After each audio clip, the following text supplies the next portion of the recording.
This morning, in a dramatic move, a judge declaring that the jury will be anonymous in next month's state murder trial of accused CEO killer Luigi Mangione.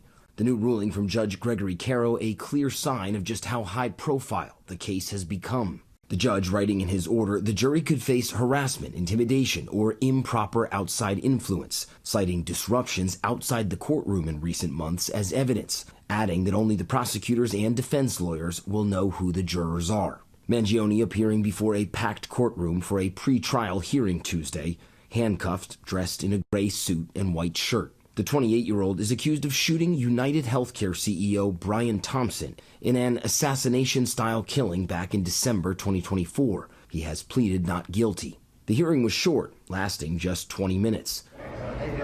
The defense requesting to broadcast the trial live, something not typically permitted in New York State Court, but the judge dismissing the idea.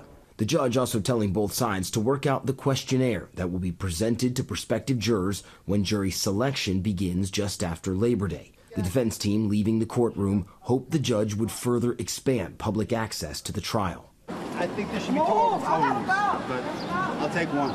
Since his initial arrest, Mangione has amassed legions of fans, many showing up to court and the surrounding streets.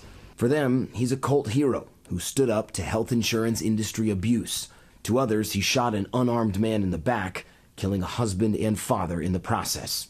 Mangione capitalizing on his support, raising more than $1.5 million for his legal defense fund so far.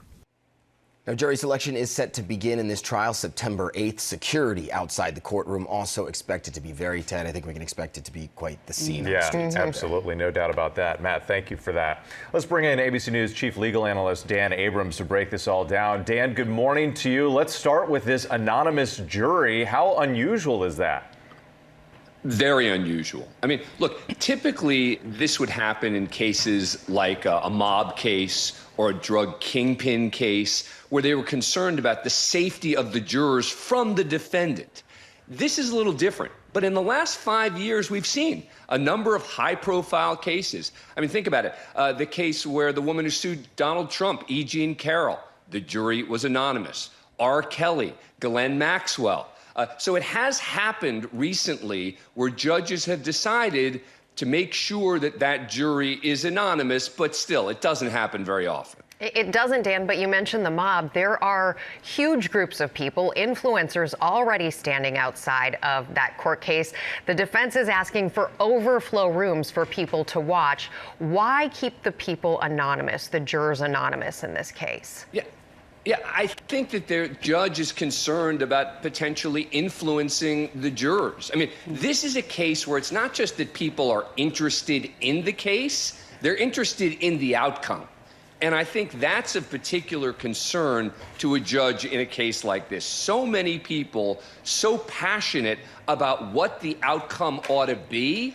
And as a result, he wants to do everything he can to protect these jurors and protect the sanctity of the process.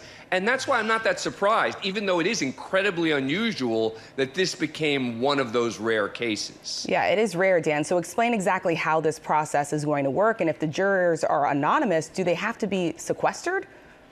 Right, good question. Two separate issues, right? Anonymous means who knows what the names and home addresses are, et cetera, of these jurors.